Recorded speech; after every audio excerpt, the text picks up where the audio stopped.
माझे नाव समृद्धी संदीप गोसावी. मी आता 7वीत शिकते. माझ्या विषयाचे नाव आहे पुस्तकांचे महत्त्व. आपल्या आजूबाजूच्या परिस्थितीचे जग जाणायचे असेल तर नक्कीच सर्वांनी वाचनाची कास धरावी.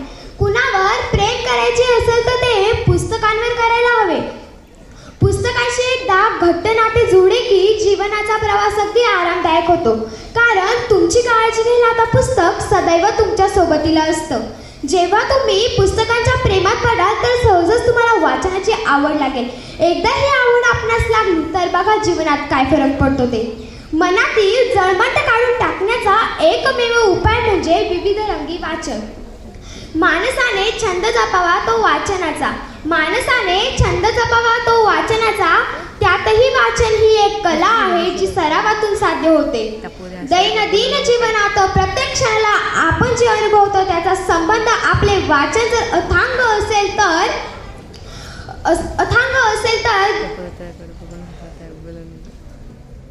एखाद्या चर्चेत भाग घ्यायचा असेल तर समृद्ध वाचनच आपली मदत करते. सृजनात्मक चर्चेसाठी वाचनाची जोडी नक्कीच असावयास हवी. पुस्तक हा आपला गुरु आहे हे मानायला काहीही हरकत नाही. कारण आपण ज्या गोष्टीचे वाचन केले आहे त्या गोष्टीतून आपण बरंच काही शिकतो, घडतो.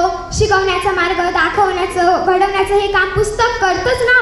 मग पुस्तक म्हणजे हा आपला गुरु असतो. पुस्तक म्हणजे आपला मार्गदर्शक असतो. बऱ्याच वेळी चुकलेला रस्ता सोडून सरळ मार्गाने चालण्यास भाग पाडण्याचे काम पुस्तकाला जमते. विद्यार्थी जीवनात हलकं फुलकं वाचन करून आपण सुरुवात करू शकतो.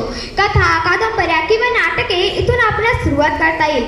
त्यानंतर हळूहळू दर्जेदार लेख, संपादकीय, विविध वृत्तपत्रे असा हा आलेख वाढवत न्यावा. एखाद्या महान व्यक्तीचे जीवन कसे घडले हे आपणास कळते. त्याचे संदर्भ आपणास प्रत्येक ठिकाणी उपयोगी पडतात. शाळेत जर विद्यार्थ्यांना एखादा पाठ जर 4 ते 5 वेळा वाचण्यास सांगितला तर आपले अर्धे अधिक काम आधीच झालेले असते असा सर्वांचा अनुभव आहे. त्यामुळे विद्यार्थी देशातच हेतुपुरस्सर योग्य वाचन संस्कार देणे हे शिक्षकांचे ध्येय असले पाहिजे. तरच संस्कार व वाचन रुजेल व वाढेल.